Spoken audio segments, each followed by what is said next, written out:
Welcome everyone to today's live stream.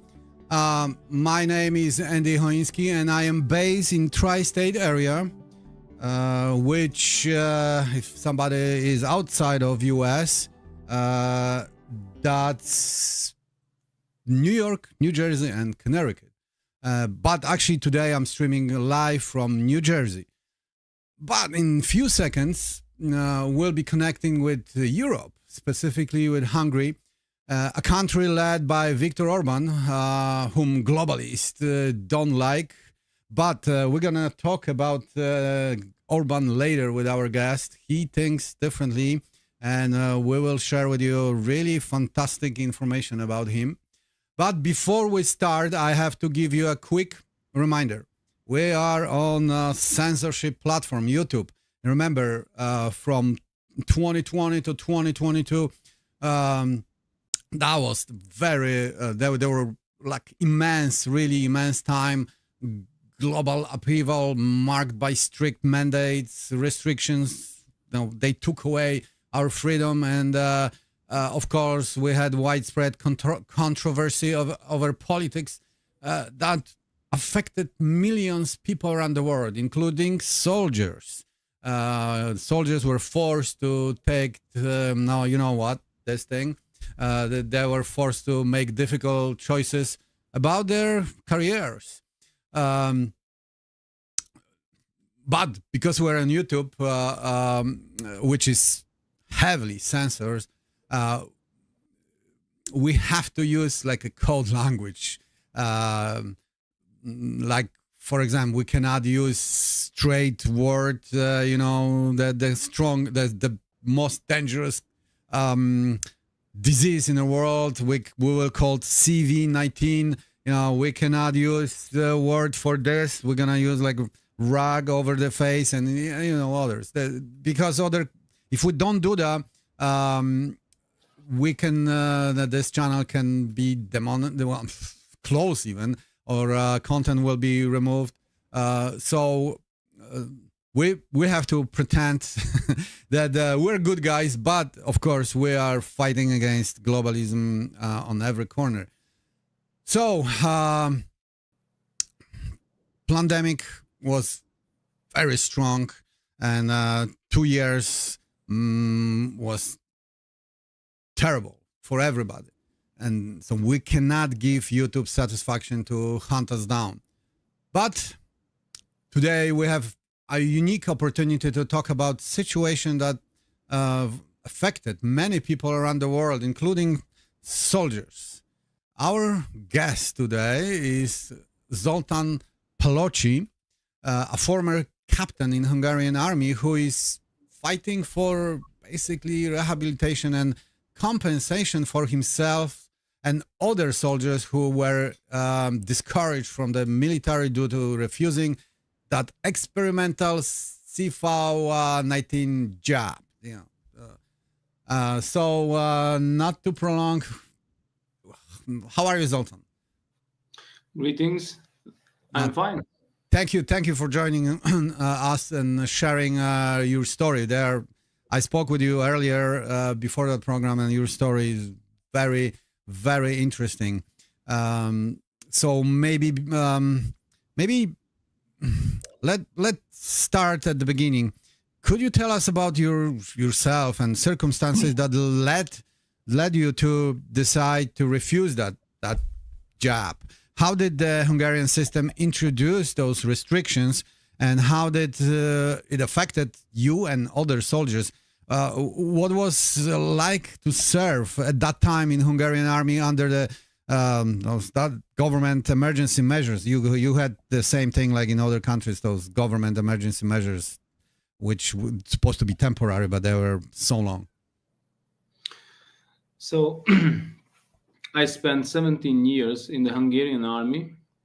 My last rank was captain. I was an armored reconnaissance unit commander, a company commander. And when this whole thing started, there was already a bad thing happened in the past in the army, and that was the main reason why I was suspicious about this new jab. And by the time it became mandatory, I didn't want to commit the same mistakes like I did, not just me, but my other fellow soldiers in the past. Okay. So basically, they were forcing you to do that experimental medicine, but Hungary was one of the first EU countries to approve vaccines like you see, I forgot VACC. Let's say it that way. We approve VACC not only from Pfizer or Moderna, but Sputnik 5 and Sinopharm. They were bypassing also EMA authorization, like in many other countries. Did that affect the level of trust among soldiers regarding that job, that VACC? Not that much. You see, in Hungary there was a wide variety of selection of jabs, and I think people were more suspicious in Hungary because of the Western jabs. So a lot of people, especially soldiers, did Sputnik because they thought it's more regular, it's old-fashioned and it's not so experimental. It was not based on mRNA technology. That's what you're saying, huh? Yeah, that was the idea, but I don't want to say specific things because I'm not into medical assets. Okay, all right. Sinopharm was maybe they considered that Sinopharm, the Chinese, is the most old school version of anti-CV19. So it's analog, and some people did that. By the way, if I remember correctly, Viktor Orban did Sinopharm as well.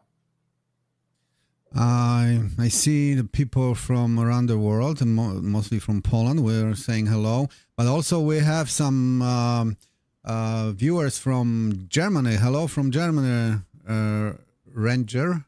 So we want this information to go across the globe, because that's not only in Hungary. Many other countries went through that same situation.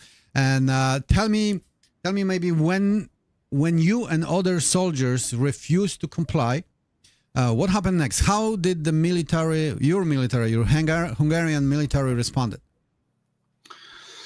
Step by step, they became more strict, and basically they rejected every kind of begging, asking. For example, religious, religious background. They didn't care. So they didn't basically accept any religious exemptions. That's what you're saying. Yes, but it's not that common like in the USA. Okay, medical issues. So, for example, there were people who got already some kind of handicaps, health problems, and they didn't care as well. I know only one in the whole Hungarian army, one person who was I don't know, maybe she was so bad. She was in so bad physical condition that even the army told that, okay, for you it's not mandatory, but for the rest, nothing. Yeah, that was really hard time. But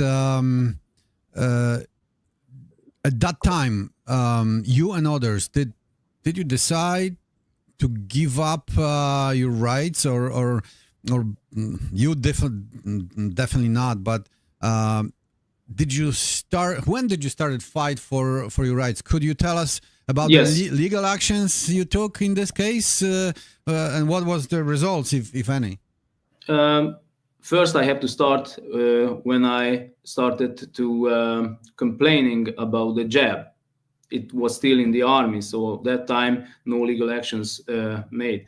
So you see, in the U.S. Army, they gave it as an order, but in the Hungarian army, and that's a very important thing, soundly, verbally, they told us that's an order to jab ourselves.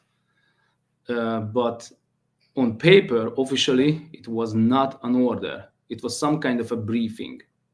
It's a little bit complicated to explain, especially for civilians, that, first of all, there was a decree made by Viktor Orban himself that all state personnel has to be vaccinated, or if they don't want to vaccinate themselves, they must be sent to a 1-year-long unpaid vacation. And after the prime minister's decree, there come minister level, let's just say, it's not order, I don't remember the quiet word. But, maybe that was mandate, like here we had a Biden issue mandate in like 2001. I can tell you just a couple of seconds. So it's decree mandate are probably the same thing. Yeah, so it's on ministry, and it's on ministry level, and then it come down to the army level, and finally on the level of execution, they have to give orders on the level of executions, on the level of units. So that's what chain of command exists for. And when it reached the execution level, it was not an order. Formally, legally, it was not an order. And when I saw this, I told to my commander that, okay, I'm not going to jab myself. And everybody was surprised. I was quite, hard-minded soldier, so nobody expected this from me. And they asked me, what's the problem? They asked me to write a report. And I wrote down, I will jab myself if you give it as an order. Because in the past, in the Hungarian army, the same thing happened year by year about vaccination. But verbally they communicated it's an order, but officially it wasn't. And because we were aware of that time, I told to my commander, okay, I will vaccinate myself, but first give it as an order, because a commander takes full responsibility for all his men. So even if this jab would be the best on planet Earth, and amongst 1 million guy, 2 or 3 would get problems, even those guys, we cannot let them behind. We cannot leave them behind on the road. You see what I'm talking about? So it's about responsibility. So if you are pushing people to jab yourself, take responsibility. That's very easy. And I think, Zoltán, you know why? Because that I'm not gonna use that curse word, but that was unconstitutional in most countries. They knew it, but they did anyway because they were forcing that. That was like a psychosocial program introduced all over the world by globalists, just to make sure that everybody will get that injection. So they knew it on a higher level. It's unconstitutional, and everybody who are listening to us, they probably know that already. We have smart people listening to us, so we don't have to explain to them. But if somebody is still doubt about that, that was destroyed already. And here, basically, when Trump took office, we know that those mandates were unconstitutional, and Trump actually reversed them. But we're going to talk about that later. Yeah, so that was the very first time when I rejected the jab. And after that, that time I was in Iraq. I was in deployment. And we had a deadline. We had to jab ourselves not later than the 15th of December 2021. And because I didn't, they brought me back to Hungary, and I was sent to a 1-year-long vacation without payment from the 1st of January 2022, and it lasted until the 16th of December same year. Wow, you didn't tell me that you were in Iraq. What you were doing over there? Just assignment like NATO assignment, because Hungary is of course part of NATO, or because at that time Iraq was, I think US was withdrawing from Iraq. That time a lot of nations was over there, and yeah, it was half NATO, half Hungary's own interest. Oh, okay. Well, so I didn't know that actually, that Hungary was even there. So, actually, that's a funny story, but it would be a completely different topic. I don't want to change the subject. Okay. So basically, when you said no, they put you on unpaid vacations, and that was like a punishment. Let's say, did you talk about that with somebody, with the media, or of course probably with friends? No, because that time we were still soldiers. Okay, so try to imagine yourself as you're a soldier, but you're in a specific position. You get no position. Okay, but you're still inside the armed forces, the army, and because of that, if we would open our mouth, they would punish us as soldiers. So of course that was only my case, but we are talking about approximately 1,200 Hungarian soldiers. Actually, what we heard, the most precise information what we could get, approximately 1,200 Hungarian soldiers was let's say punished because of unvaccination, but 60-something hundred guys got discharged instantly because they wanted to quit the army already, even before COVID happened. But because in Hungary there's a state of emergency, that time it was a state of emergency, and currently it's a state of emergency as well. Now it's because of the Russian-Ukrainian war, not because of the pandemic. But so they let those guys out from the system, but those guys, approximately 600 something, guys, us, we didn't want to quit. We didn't want to leave the army. So we said, okay, we are going to, we are going to wait what's going to happen, because on paper it was not black and white that after 1 year you have to dismiss, you have to get out from the army. It was the personal choice, it was the personal decision of the highest ranking guy in the Hungarian army, the chief of staff. You break up a little bit. You were saying that was personal decision, that's correct?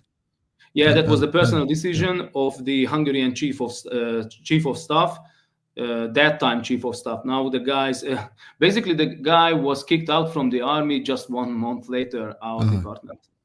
Actually, I see the very interesting question from Christopher Anthony on YouTube chat, and it says, should this coercion be appropriate according to the Hungarian constitution? Do you know if that was against the particularly Hungarian constitution? Honestly, I tell you, I don't know, and not because I would be a retard or something, but Hungarian constitution was changed 15 times in the past 15 years. And because, how can I say, Hungary is very centralized, and even lawyers are not daily updated because of the so many changes happening in the legal system. I don't know, maybe. Probably, but listen, we are blessed in US because to change our constitution, almost impossible. I wanted to tell you that it's completely different. So don't try to imagine the level and solid. It's not solid like the U.S. Constitution. So it's like a paper, and they can change day by day.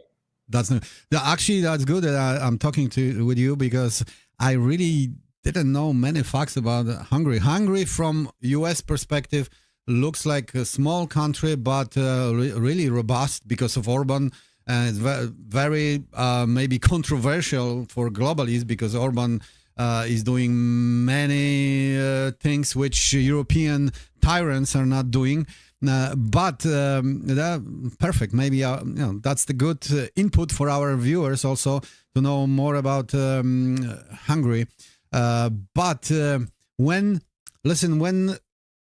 you refuse and you had other soldiers with you supporting you in that situation, or they just basically said, "Okay, you are stupid and go away. We don't want to talk to you."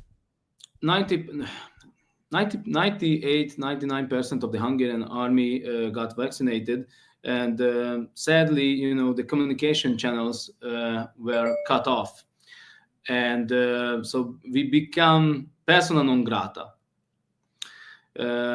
It was not a good point for an active member to speak with us. So that was the reason why we got so separated, and we started to make connections, make contacts with each other from the same category very slowly. Yeah. Oh, you did that? Well, yes.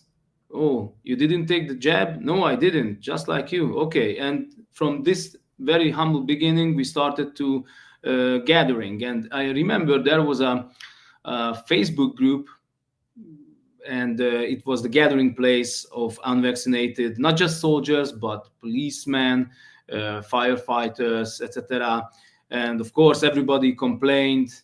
Everybody told his or her own story. But what I could notice when I joined this in November 2022, that it was all about the complainants, but no news from abroad, from the US or Western Europe, arrived. Nobody wrote serious things which would aid our cause.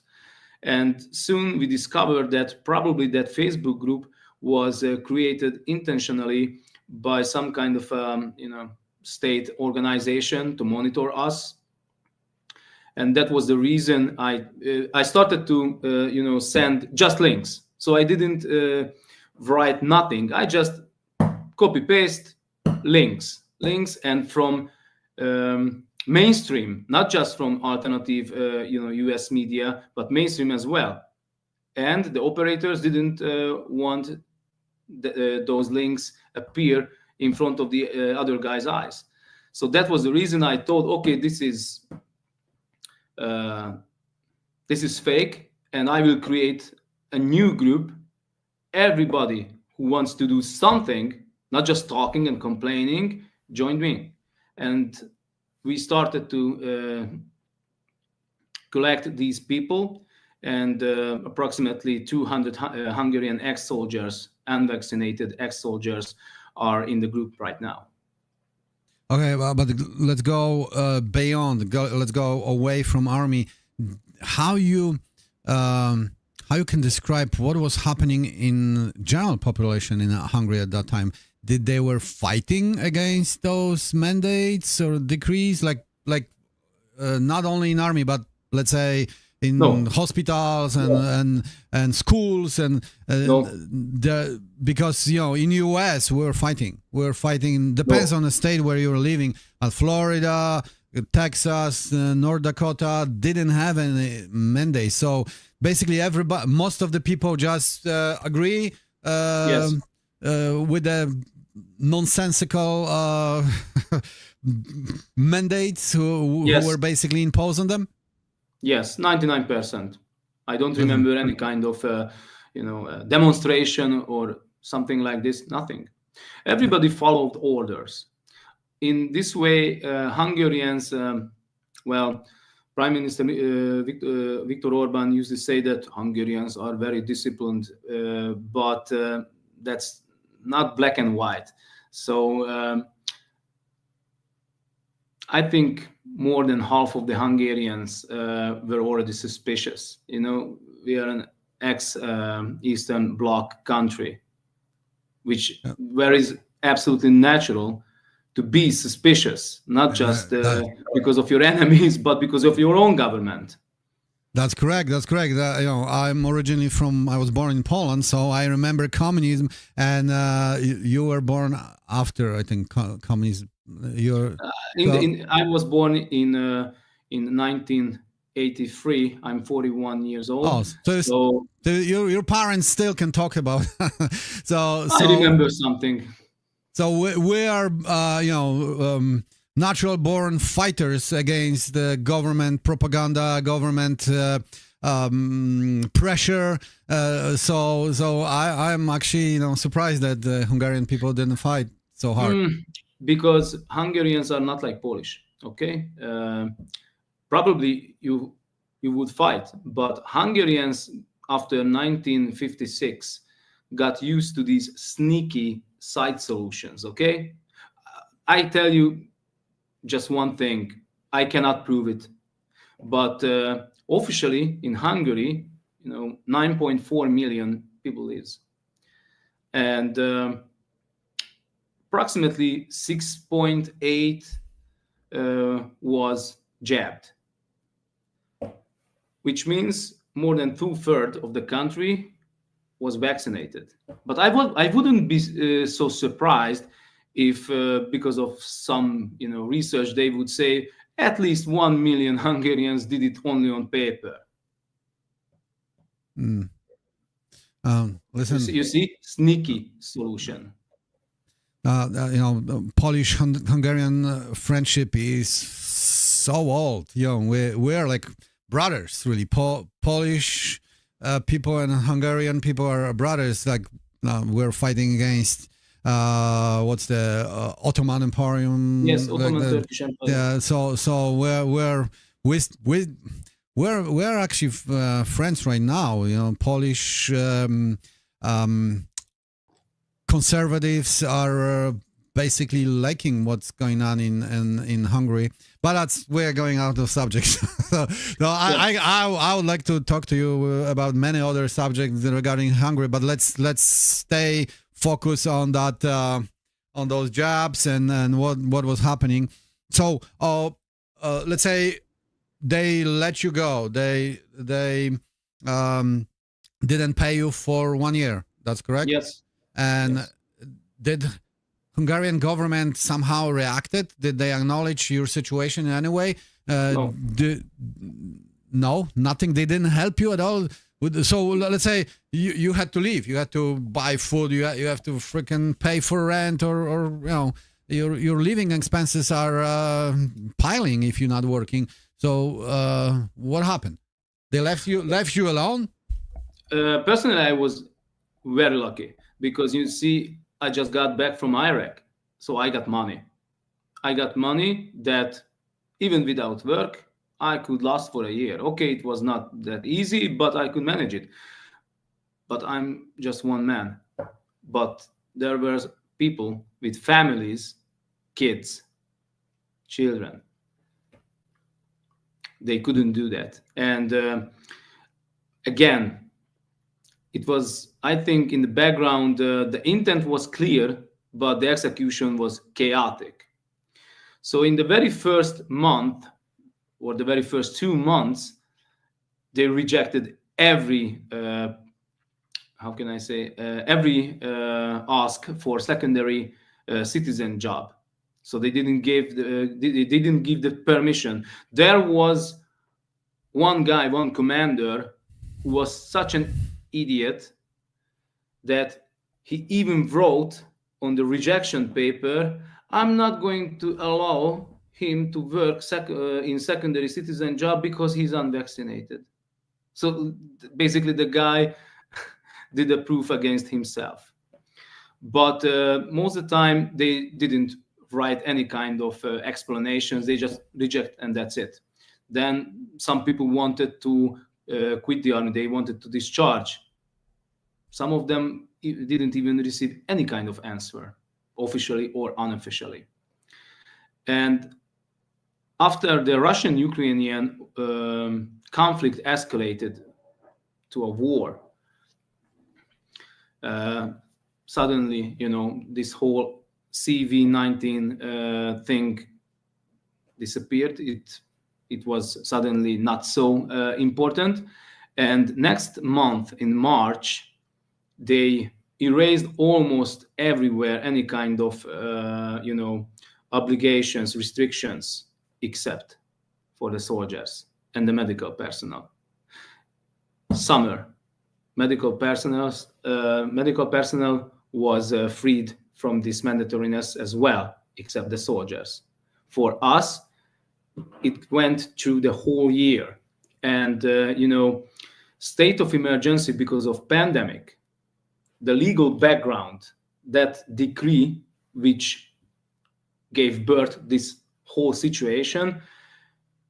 So it was. I hope I use the right word. It was expanded. So no, not anymore.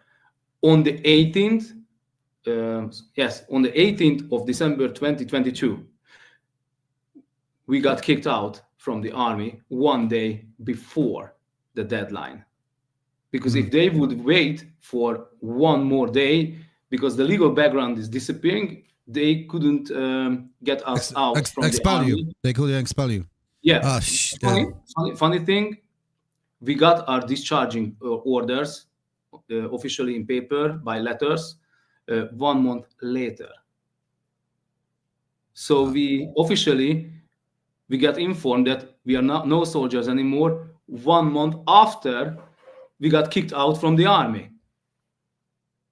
Can you sue them somehow? Because that's like they left you. You see, the soldiers, in my point of view, are one of the bravest people because they are sacrificing their lives for the nation in need time. If time comes, you guys gonna be first online, and this is like really ignoring human being and treating it as like a nothing, basically. So can you tell me if somebody was talking about that in media or no, first. Did you have like a media suppression? Hungarian mainstream was not talking about, not covering that story at all. Hungarian mainstream. Let me finish, because in US, when it happened, when this freaking Biden regime did it, we basically were upset. Fox News, Newsmax, all the conservative media were talking about that nonstop. That soldiers, I think like almost 8,000 soldiers were discharged because of that. And it was huge news. Nothing in Hungarian media, not even a word. Believe it or not, but Hungarian mainstream media started to talk about the topic yesterday. 90% of the Hungarian population are still in the same mindset like 2021. They hear nothing about what changed, what happened in the Western world in the past 3 years. So if I would start to talk to an ordinary Hungarian that, hey, CIA just reported that it was not a disease but probably a bioweapon, they would say that what kind of conspiracy making, conspiracy theory making website did you read? And I would say this is official CIA report, and it's in the US mainstream media. They would say no, it's not existing, because sadly, I think more than 60% of the Hungarians are not able to speak on any kind of foreign language. And what's more important, that I think more than 90% of the population is not reading online media platforms, Yes, I hope I say the right word. Yeah, media platforms. So the vast majority is watching TV, but TV, mainstream TV, is government controlled. It's very easy. It's a leftist propaganda, like everywhere here too. But you know, in the U.S., nobody watches NBC News, ABC, those CBS. The only maybe old people who don't know how to access social media, or they don't have social media, so they watch those old platforms, old propaganda, mainstream platforms. But most of the people don't even watch it. Listen, like Joe Rogan has more views per his show than all CNN's, MSNBC, and other those shitty platforms combined. So you see, your perspective on Hungary is completely different. I thought about Hungary differently. I thought it's a free country, very progressive, very strict towards leftists and all the liberals propaganda, but it's not. It looks like it's not. Sadly, things are not so easy that they would be black and white. There are pros and contras. For example, Orban did one good thing, which is accepted as a good thing by the vast majority of the Hungarian citizens, and that when mass migration happened, he didn't let the migrants into the country, and that's good. We have a lot of problems. We don't need extra ones, and that was a good decision. But on the other half, several very, very, very bad decisions. Even one would be just enough for a president in the USA to lose the elections. But this whole CV-19 topic is a very sensitive thing even to the politicians in Hungary, because with the exception of only one Hungarian political party, nobody was against not just the mandates but the vaccinations itself. And this party, by the way, I hope I don't say stupid things, but this party, mostly thanks to this topic, that he could get into the Hungarian parliament, because they were the only ones who said that no mandates, no vaccinations, etc. And a lot of people voted on them.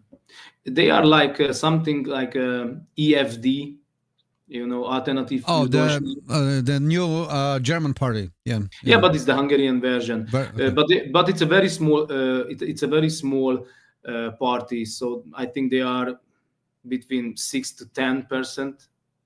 6 to 10% in Hungary. Yeah. Yes. So it's like MAGA party here, but we are much bigger. So. Yeah. So, and I would answer your question that what steps did we do?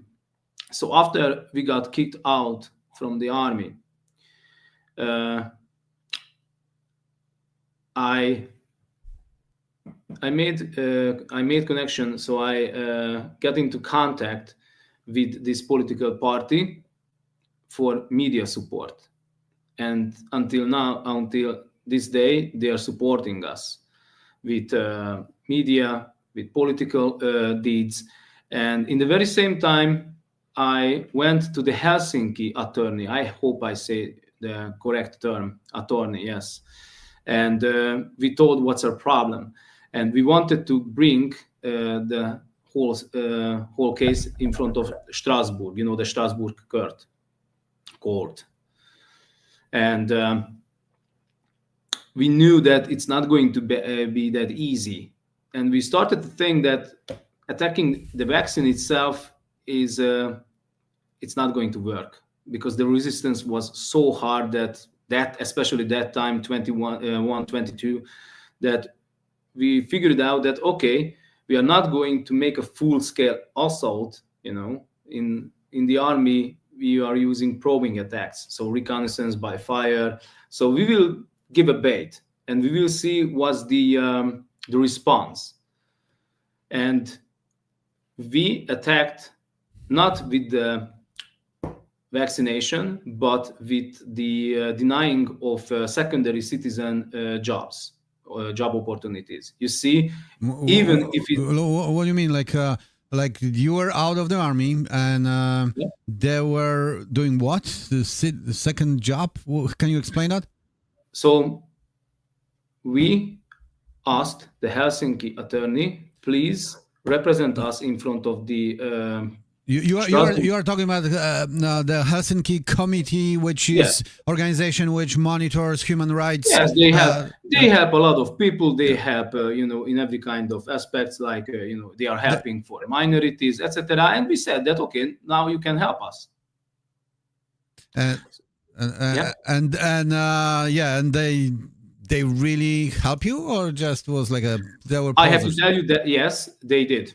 Yes, because they told me that listen, Zoltán, it's because only the denying of the secondary citizen jobs, and the denying of discharging, and even though it happened with us because of denying, refusing the vaccine, if the original subject would be different, the procedure itself is full illegal.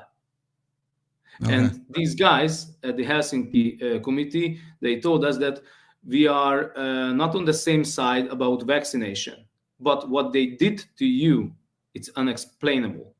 So we will help you.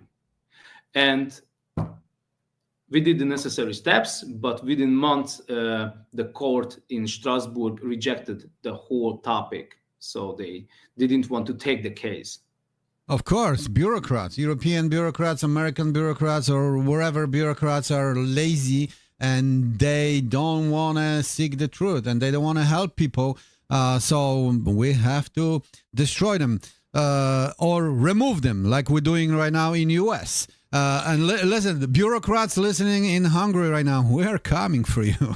The Trump wave will reach Hungary, Poland, Germany sooner or later. I hope it will be a tornado. So I have to say that it was a little bit interesting,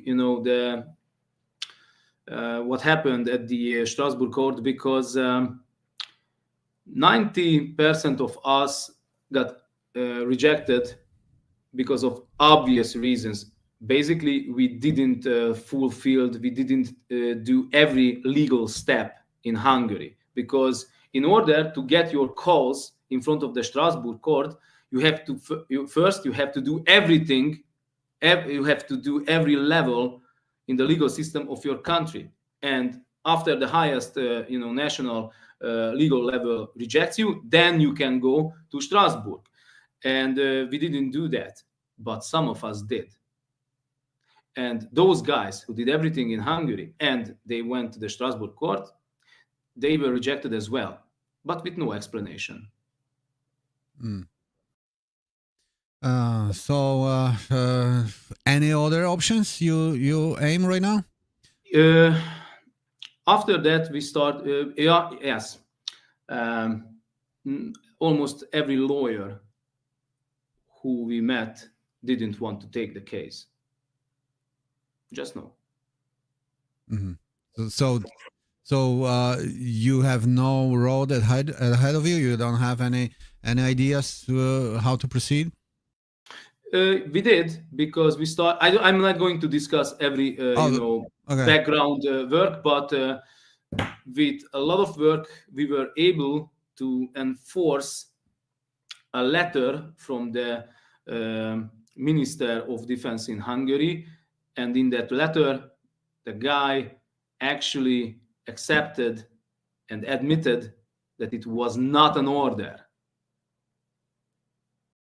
Oh, so they're wishy-washy, like in every country. They trying to basically right now turn back the time and say, oh, like nothing really happened. You guys decided to do that, and now, but people have short memory. That's why. But we have to remind everybody that something like that happened and people were really suffering. Millions of people died and they were sick for a long time. People committed suicide, get into alcoholism and other addictions. So it's not so simple. We cannot forget and hunt those people still. They have to be responsible for what they did. So I hope you're going to be successful. But maybe on another subject, I saw you have a YouTube channel, probably Facebook. Did they censorship on the platforms, on social media? No? No, Nothing? that's very important that even though we went to this political party, and because of them, we got into the alternative media, not into the mainstream, but into the alternative media. And a lot of Hungarians saw these happenings, and but nothing changed. And after we managed to get this answer from the Minister of Defense, I wanted to get into the Ministry of Defense, and I wanted to talk to the Chief of Staff. And surprisingly, he accepted my call, and I had the opportunity to meet and speak with the guy. Mm-hmm. Now he's the new Chief of Defense, not the same guy who got rid of us. And basically, what they said was that, sorry, but we are not able to rehabilitate you because nothing illegal happened with you. And I said, do you see this letter? The minister wrote that it was not an order. Yeah, of course, it was not an order. Why? Do you remember anybody who would say this would be an order? And everybody did it. Everybody did it. I'm telling you, I'm really angry. I will smash those freaking idiots, those bureaucrats in my one hand if I could. But if we're at that topic, talking about mandates, and maybe at this point it's good to talk about President Trump, because in the U.S. we had a completely different situation.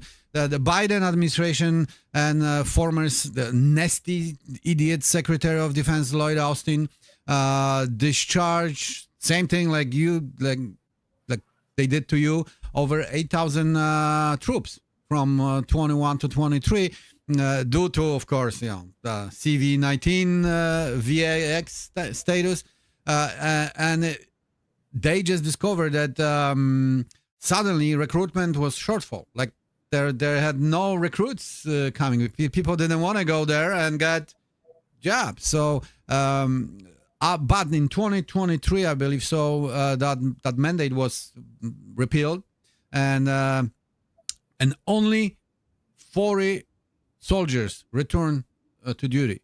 2025 comes, January 20th, Trump is inaugurated, in January 27th. So that's 1 week after inauguration, President Donald Trump signed executive order reinstating all discharge service members who basically requested it. And he restored their ranks, back pay. Imagine this, back pay, and all the benefits. President Trump basically I can show you that we order. follow day by day what's happening in the US. Yeah. So that's the from the White House exact description of that January 27 executive order. So basically, President Trump said that was injustice, and argued that basically healthy service members were wrongfully dismissed, despite like all the scientific evidence that there was bullshit. And of course, people have natural immunity, and they didn't even care because you were so young, you were healthy, you didn't have to. Your immune system, they were doing that to children which they didn't have to. So you were a strong, healthy soldier, and they basically wanted to weaken you. And so President Trump did, in my point of view, really nice job reversing that bullshit from Biden regime.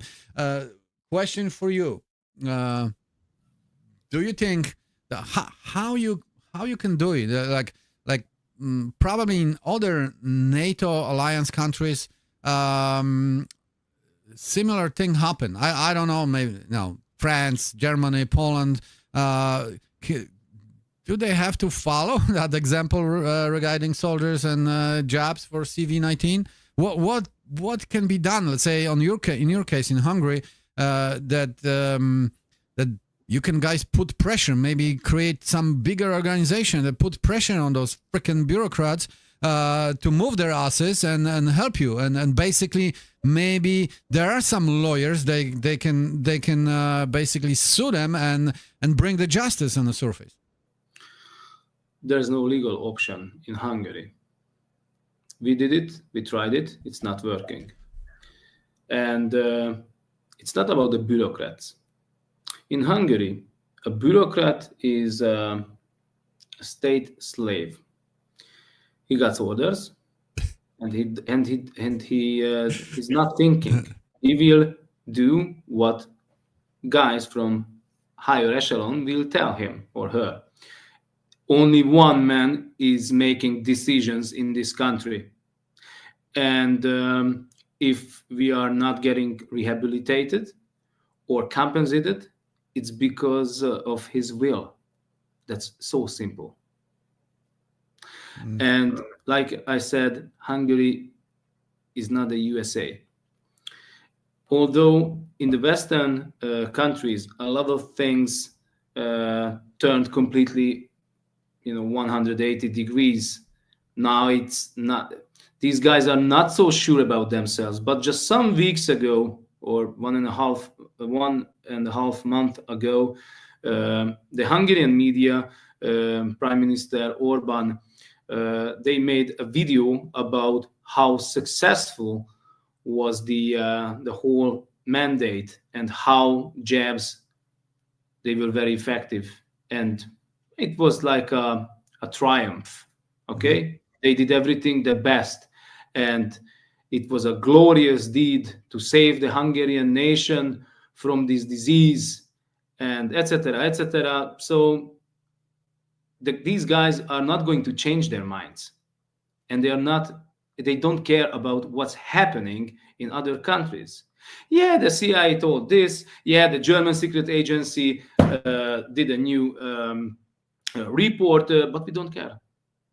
Because I had the opportunity, because of the political support, we wanted to make rehabilitation and compensation done by the state, legal. And of course, they rejected this as well. It happened last week, on the last week. So we are here in 2025, and still they don't get the clue. And if maybe they have the clue, they don't care. So like President Trump did a lot of things, and that's not a new thing, by the way. For 2 years, Trump already told what he's going to do with the unvaccinated and kicked out soldiers. He just kept his word. That's it. But there was a CPAC conference in the USA, and a lot of conservative party members from all around the world, they went to there and they discussed a lot of topics. And Hungarians were on this CPAC conference as well. And when they come back to Hungary, they did CPAC Hungary, and they copied everything except one thing: the vaccination and the problems. They don't speak not a single word. I tell you, yesterday was the first day when there was a discussion about that it was not good and it was full fake. Yesterday. And I think if President Trump would not be successful, and Democrats would be in the seat of the president, Oh, listen, if Kamala Harris will be right now in the White House, we will be in a big black hole. You cannot even imagine that this freaking political prostitute will destroy not only United States but the whole world. But I want people who are listening to us to understand that you are example of the person who were harmed by the system in Hungary, but there are thousands and thousands, probably similar people suffering around the world, especially in Europe. And we want you guys to spread that video and basically show those bureaucrats this executive order that can be done. If it can be done in US, it can be done everywhere in the world.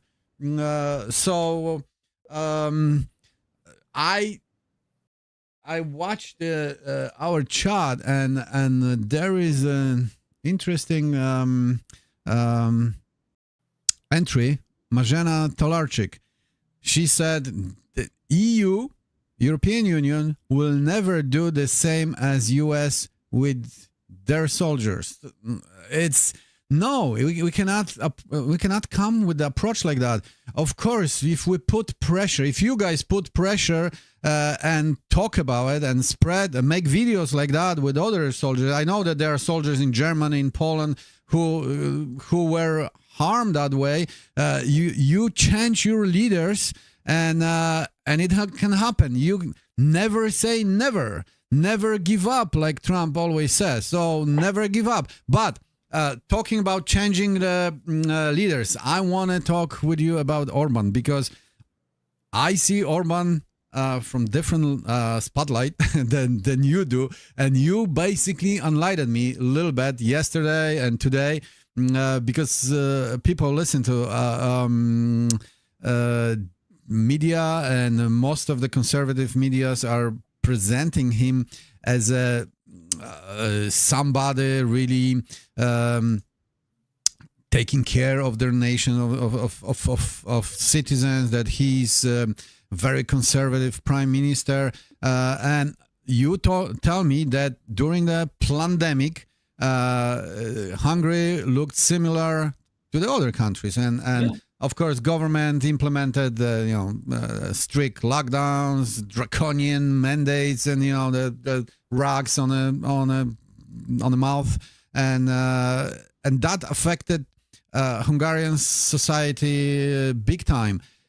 Tell us who really Viktor Orban is and what role he played during that time, and what role he plays right now. So, first of all, Viktor Orban is a politician, and he's up for himself. So that's very easy. He did everything almost 100% the same what Western countries did during the pandemic.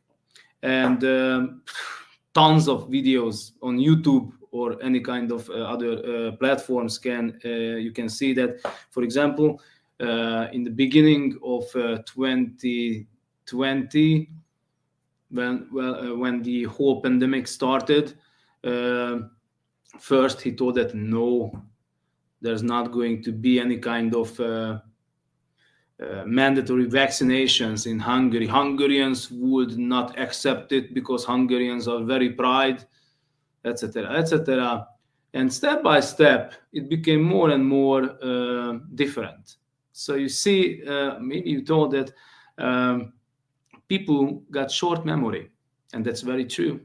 The ordinary citizen, in my opinion, if something is not in front of him or her, and daily things to do, 2 weeks to 2 months, and he or she will forget everything.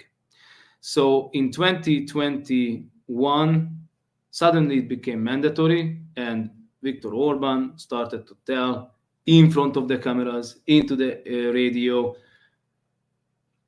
even the unvaccinated will realize that they will vaccinate themselves, or they will die. So 1 year or 1.5 years from no mandatory vaccination, jab or die.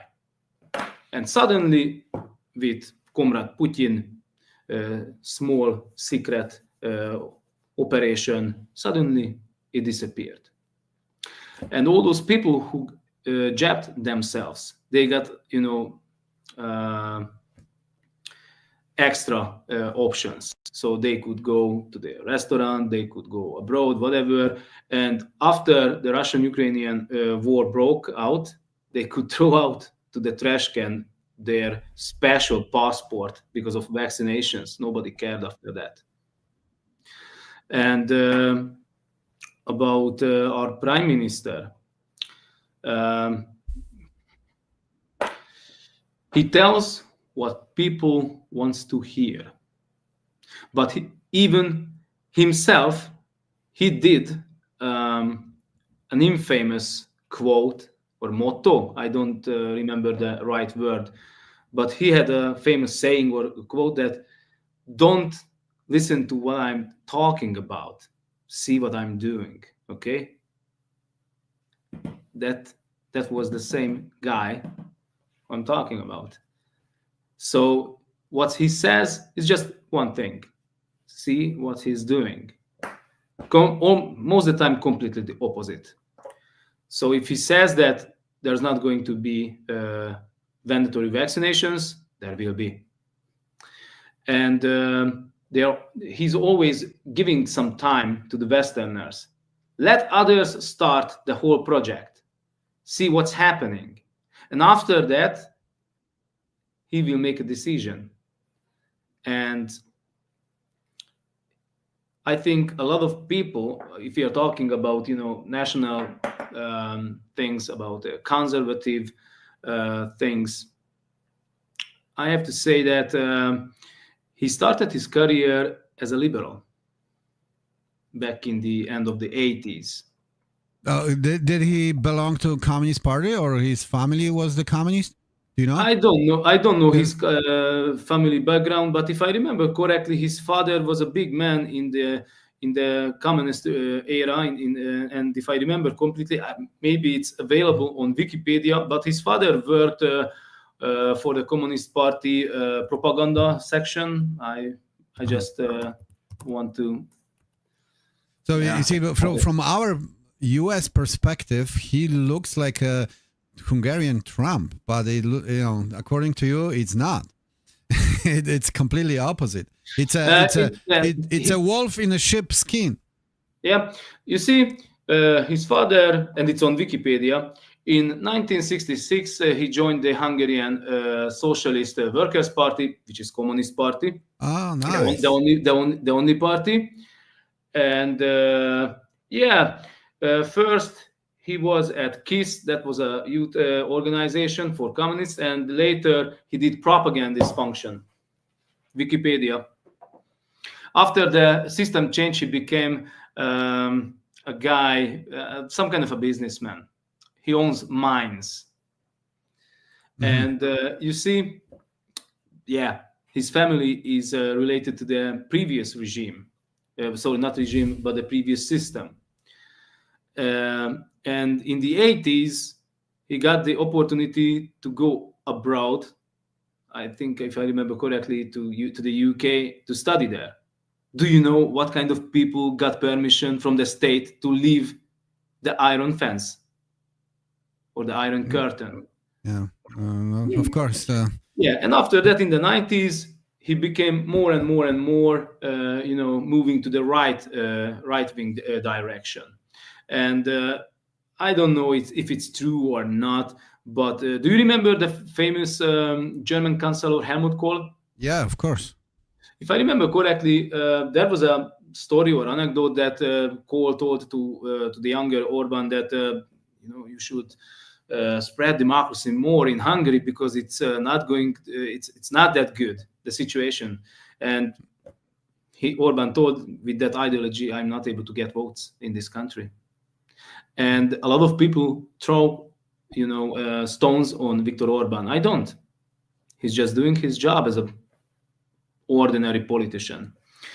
But the problem, I think, mainly is with the Hungarians, because these things, what I'm talking about, these are not secrets.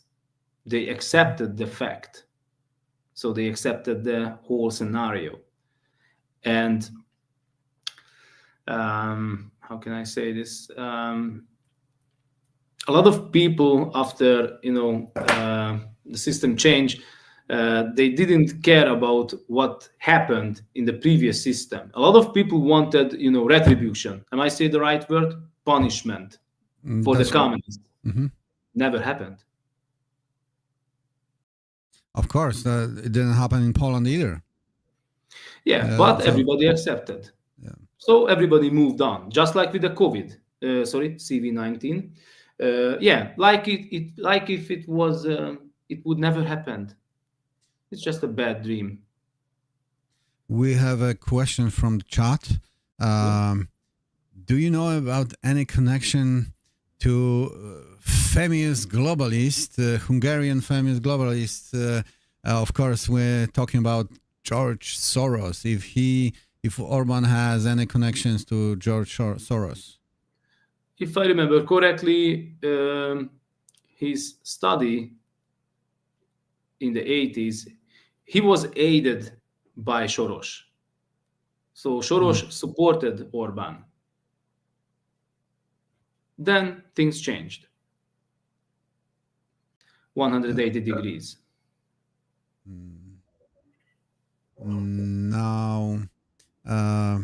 Now Halina says, I can see Orban from entirely different perspective from now on. Thank you for the truth. It's very hard, believe me. For a Hungarian, for me, it's especially hard. Well, tell me, what kind of good things he did for Hungary, if even he did anything good? He didn't let the migrants in. Oh, that's big. That's a very good, that's a very strong point. You see, I think a lot of people tell us that the main reason why he is still in power is it was because of that. Hungarians are, how can I say? I don't want to talk about stereotypes, but we can be very, friendly with outsiders. But at the very same time, people from different culture, from different religions, it's not the same. So Hungarians are keeping a distance between themselves and non-Christian Western Europeans. Everybody else who is not Western Christian European. Mm-hmm. Okay, so you were talking about the organization which you created in Hungary, yeah. But do you know any other soldiers from other European countries who were also fighting for justice regarding that illegal coercion, or basically illegal extortion of that horrendous medical experiment? I know that there are organizations in Poland, Germany, and other countries. Do you know them? Are you yes. cooperating with them? Yes. Not long ago, we made contact, and we are supporting each other with information. We are sharing advices, information. It's really in the beginning phase, the starting phase. But if somebody wants to contact you or your organization, do you have any contact information, or not yet? Sorry, can you repeat? Like somebody wants to contact you or support you. Do you have any contact information? Yes, we have a Facebook group, and it's called. I try to translate it. Wait a minute. Maybe. Or can I share it here? Yeah. Send me a link. This way I can display it, and I can put that in the descriptions later. So. Okay. I can put that in the description. Okay, so basically, it was only for soldiers for Hungarian soldiers who are in the same category like me, like us. We had to reject a lot of civilians who didn't even understand what's this group. It's some kind of anti-vaccination. I would like to join that group, and we said, sorry, we are not going to let you in because we are discussing legal stuff here. But right now, after we failed on each platform, politically, legally, if somebody wants something from us, he can make contact and we can make another channel. So, okay, I'm not going to complicate things more. This is the link. Okay. Listen, maybe we're gonna come to the end of this interview, but I, as a soldier, someone with big military experience, because you're captain in Hungarian army, so that's Yes. like higher up. I was. Oh, Because the chief of staff. It's a really interesting question because the chief of staff last year told me on that meeting that we don't have any kind of rank, so we lost everything, which means I'm private. In case of war, if they would call us back because of war, we would go back as privates. And I said that, wow, that's a big surprise for me because on the discharging orders, everybody was named, his correct rank. But he said that because of the fifth law 2022, you just lost your rank. And I said, what? Did I lose it? Did it fall out of my pocket or what? But of course, nobody could tell me what really happened. So I don't know. I would be a captain anymore. Yeah, but you were commander. Yeah, maybe tell us just for fun, just for recording that information, because someone like you with big military experience. What do you think are the key attributes for great commander? Like for young people who wants to join army or they want to be commanding officers. As the American says, seek responsibility, take responsibility. So do you know how we used to call that guy who is not able or he don't want to take responsibility for his deeds? That's a coward. And cowardice is one of the biggest military crime. Some people get executed in World War I or World War II because of cowardice. So a coward couldn't be an officer, any kind of, not just an officer, and in any kind of commanding position. So seek responsibility, take responsibility. And about the attributes, I think the three most important thing is that the quick realization what's happening, the quick situational awareness, okay? And second, decision making. And third, how to give out an order, how to make the other guys do the job. So realizing what's happening as quick as possible and correctly, make a decision and act while you're taking responsibility. And one more thing, initiative. I hope I say it right. So if nothing happens and you lose contact with the superiors, you don't get any kind of orders, act independently, do something,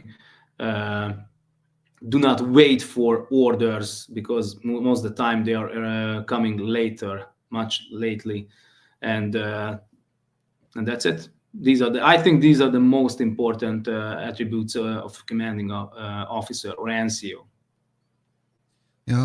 We have to salute people like you, because you are brave young men who, like I said before, will sacrifice your life to defend your nation, your freedom of citizens of that nation.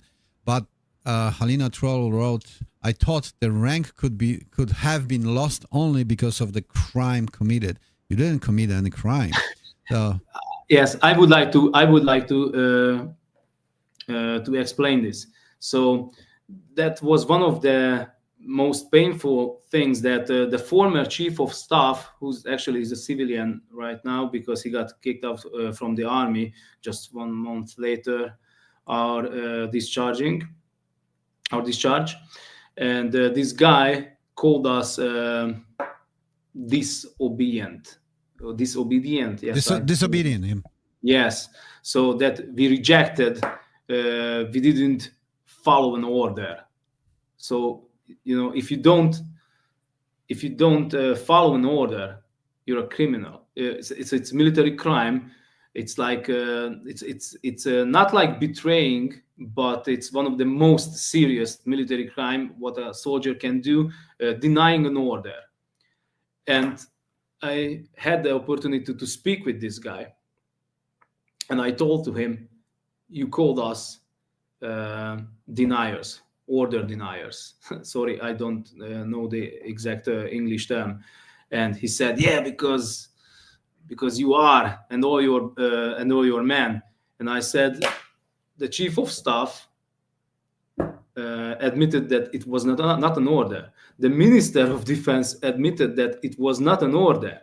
Everybody admitted that it was not an order except you."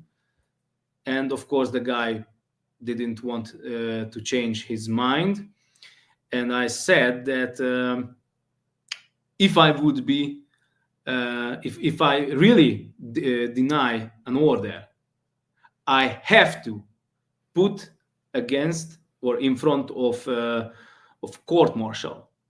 And if they are not making a judgment upon me, they are fellow criminals as well. So because not just me, nobody in Hungary got into prison or executed because of denying an order. That means it was not an order. That's it. Listen, Zoltán, that your speech was very interesting and inspiring many people, especially young people should listen to that, because that can they can meet those situations in the future. But to conclude, I would like to ask you maybe the final question. Do you have anything to share with us straight from your heart, like what you like to say to people around the world, like eye to eye, human to human, what really happened and what you want to do in the future? Yes, especially for Americans or Western Europeans who has maybe still in doubts. Take us as an example, positive or negative, it's up to you. But you see, there are countries like in the USA where you can talk more freely. I don't say, probably a lot of bad things are happening in the USA as well. There are no perfect countries. But in a society or in a system like in Hungary, you see what's happening. Our case is the example. And I think a lot of Westerners should admire more, not admire, but having a good opinion or better opinion on their own countries, although there's a lot of flaws, problems, because if you go more and more to the east, you are meeting with more autocrat states. And even though you have proofs, everybody admits that you got right, still nobody cares. So what are you going to do? Do you have any kind of force? Can you show up force? Because these people are counting only with force. If somebody is just blah, blah, blah, blah, blah, okay, he's just a piece of flesh, he's just making noise, and that's it. So keep this in mind.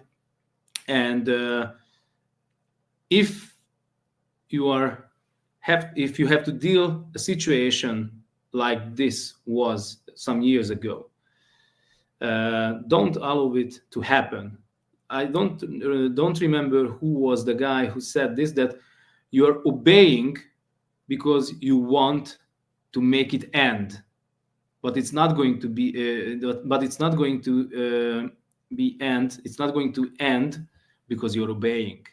I hope I told the good way. So sometimes not just a citizen, sometimes a soldier has to think and use his brain. Like I used to say, wars are won not by idiots. And after 1945, I'm acted because it was an order. I just followed an order. That's not an excuse since 1945. Learn from our situation, and if you have the opportunity in your environment to do something against it, do it. Because if you don't do nothing, it will repeat itself, the whole situation. Thank you very much. You see, after 1945, after Second World War, we had Nuremberg trials. Now we don't. That's the difference. We should have Nuremberg trials for those people sooner than later. But I was watching chat, and Han says, if every guy could be like Zoltán, the world would be the better place. Canbrilla, wise and conscious people will arise, and they will be followed by multitudes of awakened. This is what I wish myself and all of us. Greetings. That's right. We're awakening, and there is no stop for it. They globalists don't have tools to do that. And as many of us will awaken soon, thousands, millions all over the world already are awakened. So, Zoltán, thank you so much for sharing your story. I hope your struggle ends in success, and you're gonna be happy men, happy soldiers, perhaps maybe in the future. And your story is a really good example, and will inspire others to stand up against that freaking injustice. That injustice which happened 5 years ago. Actually, you see, today is 19, so we have anniversary. 5 years ago, everything started, people. That 2020 March, yeah. So I forgot about. You see, I forgot about that. I made so many videos against against. I that will drink situation. something because of that. yeah, we'll drink. So thank you for your appearance here on my channel, and thank you all of you for watching, and see you next time. Thank you very much. Goodbye. Bye. Good night.